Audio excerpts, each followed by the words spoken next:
Hey, this is One Take Frank. Today we're going to make an interesting dish, something that not everybody likes, but it's very good and very nutritious, and that's tripe. Tripe is cow stomach, and we're going to use a beef cow stomach today, which is a tripe, which is actually very good. Now, if you've never had it, I'd say don't knock it till you tried it, because I kind of grew up on this stuff, and every once in a while you get a hankering for it, so it's actually very good. So we're going to get started by, first of all, it's going to be like sort of a stew in a tomato sauce. So you're going to stew your tripe in a tomato sauce. And what I'm going to do first, I'm going to use 2 beef neck bones to kind of give it extra flavor in the sauce and kind of gives it more like a beefy stew kind of taste to it.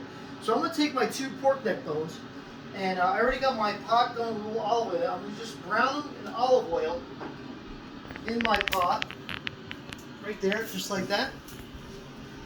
And I just wanted to get that started so I can go ahead and show you everything else. So when you make tripe, typically when you buy it, I really rinse off very well. I can't emphasize that enough to really get it really nice and clean. I run it on cold water. You can use a little salt if you want to kind of rub into it to kind of get it nice and clean. That's typically what I do. The second thing I do is I take it and I parboil it in boiling water for about 15 minutes. So I've already done that ahead of time. I kind of prepped all that already. I have my tripe right here. It's already been cleaned and parboiled, and I sliced up most of it. So when you get your tripe, after you parboil, it's going to kind of look like this. Okay, it's very white, very gelatinous, very stretchy, very chewy, which is all part of the tripe experience. So what I'm going to do is I'm going to just take my tripe and I'm going to just make it in little tiny strips just like this. And once you parboil it, it really cooks really easily. And it slices very easily. If you take a look here in my bowl, I have one more piece I didn't cut just to show you. And this is typically what the tripe looks like after you slice it. So I'm going to go ahead and slice in these little strips. And I'm going to go ahead and put it in my bowl. Tripe, if you look it up online, you know, we grew up eating this a lot. My dad was a big fan of making tripe. And I never thought, like, what possibly be good in tripe, like nutrition value for you. But recently I just looked it up, and if you look it up, it's actually very nutritious, believe it or not. I was kind of surprised. So, very good, very nutritious for you. Again, not many people can stomach it. I have to throw that in there, you know. But that's it. I have my oldest son who actually loves it. Anytime we go to a restaurant, they do serve tripe. He's like the first one to go get it. He always signs up for it. So right now I got my my pork neck bones starting to brown here in my pot. I'm going to just turn them over. And while that's going, you can take a look in there. I just want to get my hands clean. I want to get my dish clean here because I'm going to just put it in my little dish right here to kind of serve that up. And again, here I'm going to use my famous recipe of 1 can of crushed tomatoes is going to go into this pot. So once I get this brown a little bit on both sides, I'm going to take it out. And I'm going to use that same olive oil here to brown my onions. So also, what you do is, I use 1 medium onion, actually 1 large onion I'm using here. And this, believe it or not, you may think this is scallion, and I don't know if you could really buy these, but this is actually garlic. And I kind of grow these in my backyard.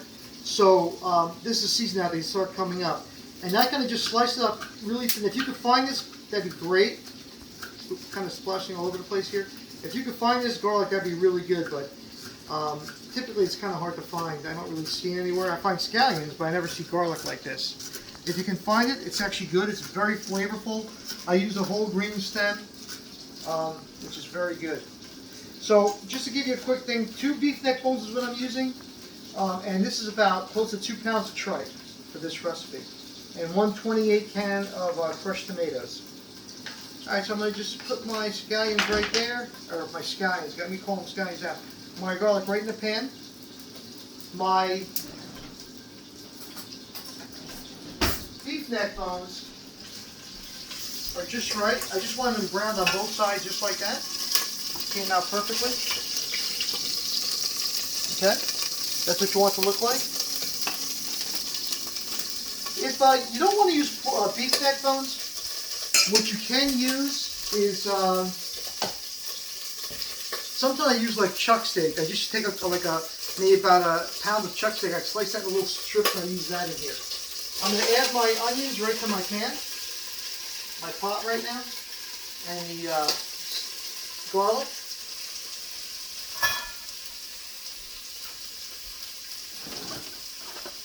Let me give that a good stir here. Get that nice and caramelized. Once again, you don't have to worry about this getting too caramelized because this is going to cook for 2 hours in this tomato sauce. So it's going to be like a stew.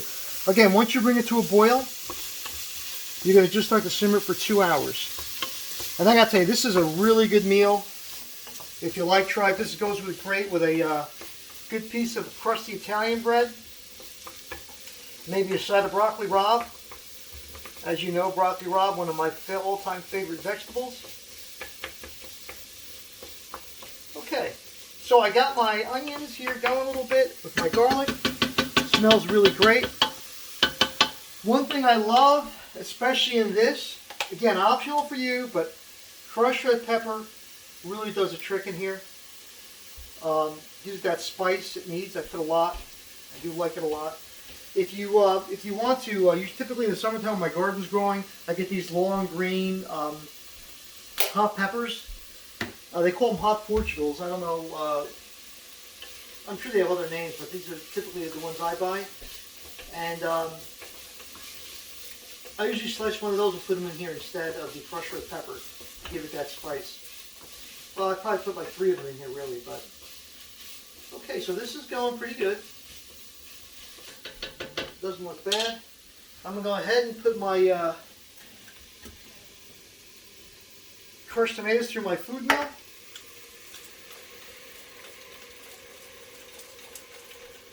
And you know the drill with the old food mill, right? Just get it all pressed right through. And this food mill I have right here is probably the best one I ever had. It really presses it right through really quickly. I'm going to rinse this can out. Get the rest of that sauce in here. Now this is going to cook for 2 hours, so even though the sauce is a little liquidy, it kind of steams out and thickens as it goes. So I'm going to put that right in here. There we go. I'm going to let this start to come to a boil, which it looks like it's starting to right now. And once it does, I'm going to drop my beef neck bone in there and my tripe.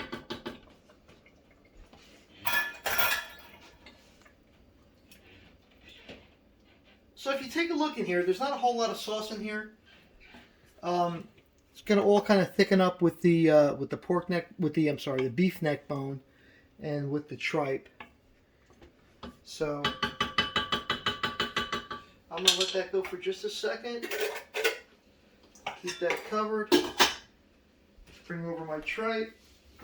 Do a little cleanup here while we can. And the key to this tripe, too, is a bay leaf. You always put a bay leaf for extra flavor.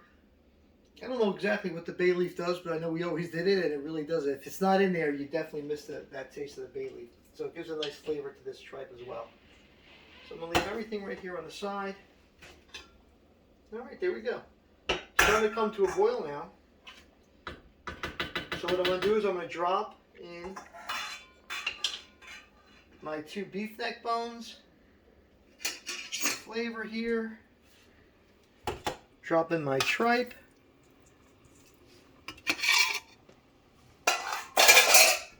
We're going to give that a good stir in here. Man, I tell you, this tripe, just so you know, I typically buy the tripe in my local supermarket. And, I really got to clean it really good. And I'm telling you, you got to clean it great. Just what you have to do. But this tripe here, I happen to go to there's a European market that opened up here about a year ago. I've never been before, and I just kind of went today, about yesterday I went. And that's what got me to want to use the, because I saw how good the beef neck bones look. That's what gave me the idea to use the beef neck bones instead of the chuck steak that I normally slice and put in here. And the tripe looks so good, so clean. So when I bought it, I brought it home. I cleaned it really good, but I tell you, it was really clean to begin with. It was pretty amazing how clean it was. And even after I parboiled it, it came out beautiful. So, and I like the way they sliced it too. That it came out in a really nice slice the way they had it. So it was a good find for that. All right. So right now, if you take a look at the pot, it is starting to boil now. And I'm going to do A little salt to taste. And I'm going to drop in my bay leaf. And I'm going to just give that a stir. And there we go. That's it. That's all there is to it. And this is going to turn out, if you're a tripe lover, I'm telling you, this is going to be fantastic. You're going to love this. I'm going to just keep this covered, turn it down to just simmer for 2 hours.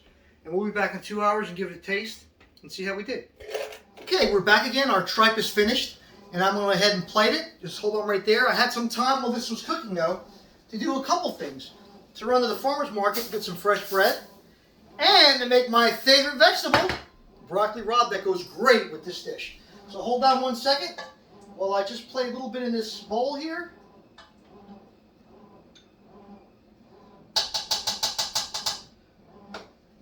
Now it just looks like a little saucy mix right here of the tripe, but that's what you want, to have like a little stew. And you like my little ladybug bowl here?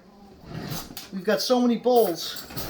It's crazy. I'm going to plate this up with some broccoli rabe on the side. Look at that, man. That is a thing of beauty right there. I remember years ago, like, it had to be at least like maybe 25 years ago or more. My dad, for one of these church, they had like a church carnival, and they had asked my dad, because they knew how good he made the tripe, to make a big pot of tripe that they could sell there, you know, to raise money. And he did. And I remember one of these guys there, this huge, I mean, your typical kind of chef-looking guy, you know, a little mustache there. He said to my dad, whose name was Mario, Mario, this tripe, it's like the food for the kings. Delicious. And I got to tell you, it truly is.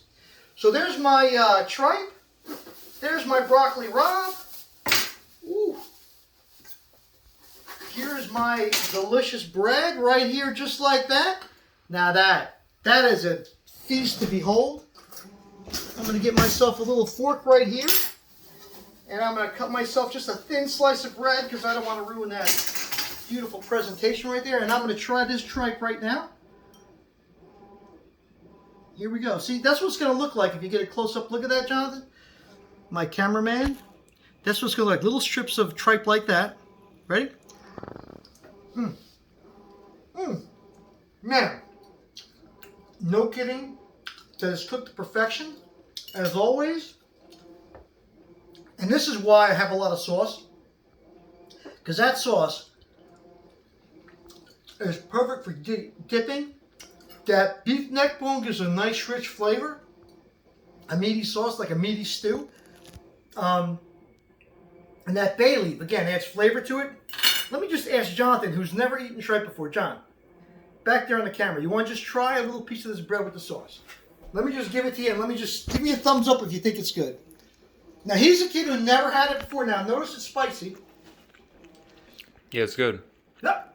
That was from my cameraman. First time ever trying it. Excellent.